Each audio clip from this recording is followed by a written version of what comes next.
My dear brothers and sisters in Christ, our gospel this Holy Wednesday, narinig po natin ang kwento ng pagtataksil ni Judas kay Jesus. Isang masakit na paalaala. It is a reminder sa atin rin na malapit kay Jesus ay maaaring magtaksil. Pero higit pa rito, ito ay paanyaya rin sa atin that we have to evaluate ourselves.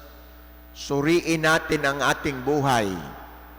Suriin natin ang ating mga puso, ang ating sarili. Si Judas, isa sa 12. He was chosen by the Lord to be one of the 12 beloved apostles of Christ. Ay pumayag ipagkanulo sa Jesus kapalit ng 30 piraso ng pilak.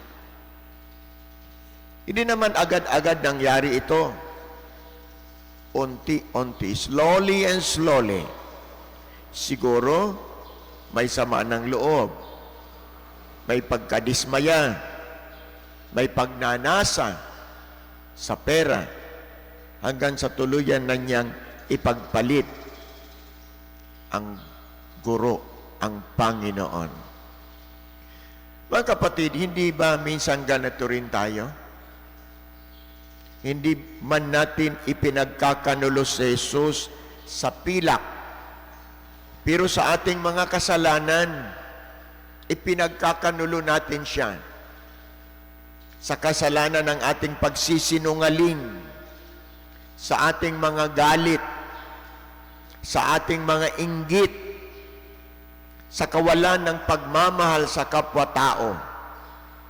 Unti-unti rin nating ipinagbibili si Jesus sa ating buhay.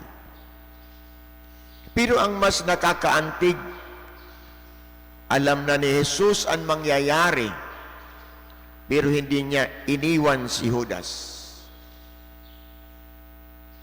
Hindi niya pinagalitan si Judas. Hindi niya itinakwil si Judas.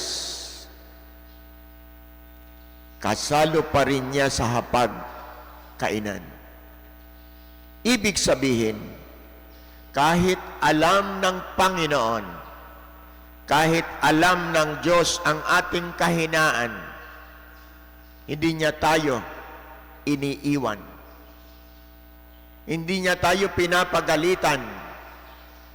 Hindi niya tayo sinusukuan. Napansin din natin, lahat ng mga alagad ng Panginoon ay nagtanong,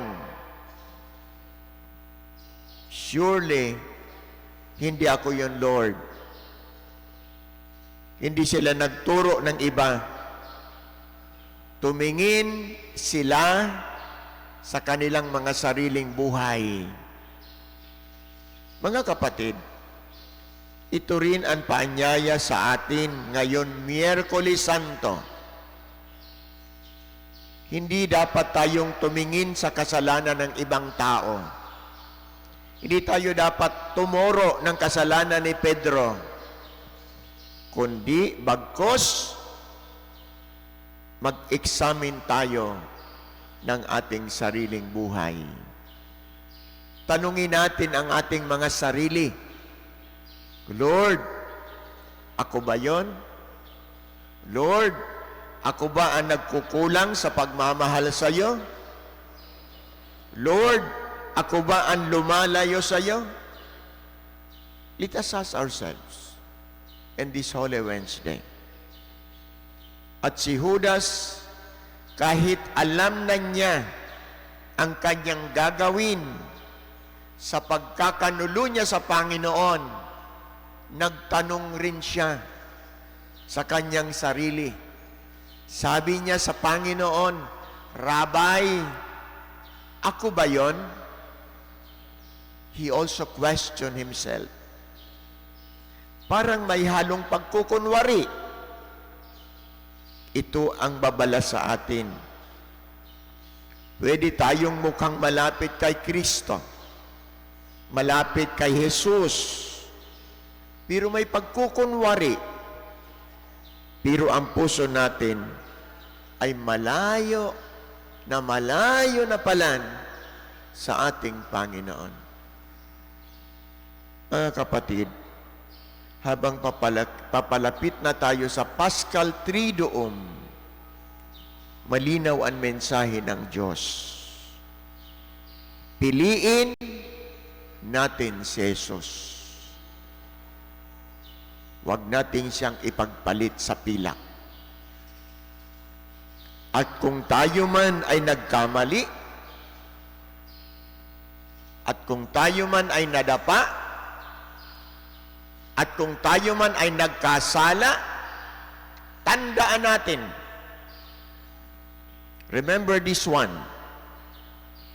May awa ang Diyos. Tungkusan ta po ini. Hold on to this promise. May awa ang Diyos. Handa siyang magpatawad sa mga taong makasalanan. But sometimes, ayaw nating lumapit sa Kanya sa kumpisal. Ano ba sa atin, 30 taon na hindi nagkukumpisal? 20 taon na, hindi tayo lumalapit sa kumpisal. And this Holy Wednesday, we are being reminded by Jesus na siya ang Diyos na maawain, na siya ang Diyos na handang magpatawad sa atin. Lumapit tayo sa Kanya. Kung ibig nating maramdaman ang Kanyang awa at ang Kanyang pagpapatawad. I want to end my sharing with you with a story. May isang estudyante na sobrang hirap sa buhay. Isang araw, nakita niya ang wallet ng kaklase niya na may lamang malaking halaga ng pera. Alam niyang kailangan niya ang pera, kaya kinuha niya ang wallet. Pero, kinagabihan, hindi siya mapakali. Hindi siya makatulog.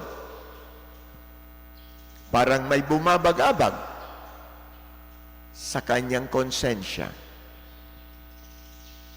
In other words, kinaumagahan, the following day, bumalik siya sa paaralan at tahimik niyang ibinalik ang wallet. Lumapit ang kanyang guro at tinanong siya kung bakit niya ginawa iyon. Ito ang sagot ng bata. Ma'am, sandali kong napalitan ng pera ang tama. Pero hindi ko kayang palitan ang aking konsensya. Mga kapatid, ganito rin ang hamon sa atin. Sa araw-araw ng ating buhay, may mga pagkakataon na parang 30 pieces of silver ang kapalit. Pera, pride, kasiyahan. Pero ang tanong, ipagpapalit ba natin si Jesus sa ating buhay? Ngayon, Miyerkules Santo, piliin natin ang tama. Piliin natin si Kristo. At kung tayo may nadapa, bumalik tayo sa Kanya. Huwag tayong mahiya kung tayo'y nagkasala. Dahil ang Kanyang awa ay mas malaki kaysa ating kasalanan. Always remember this. Ang awa ng Diyos ay mas malaki sa kasalanan ng tao. If we want to experience the mercy of Christ. Do not be ashamed that you are sinners. Have courage and go back to the sacrament of penance and ask God to have mercy on you as sinners. As we continue this Eucharistic sacrifice, we thank God in this Holy Wednesday for reminding us that He is a God full of mercy and full of forgiveness. Kaya ito ang dapat ang ipagpasalamat sa Diyos. Na mayroon tayong Diyos na nakakaunawa. Diyos na mahabagin sa mga taong parakasala. Kaya ipasalamatan ta ang Diyos na ini. Na dain niya kita pinapabayaan. Our Lady of Salvation, Pray pray for us. for us. Please stand.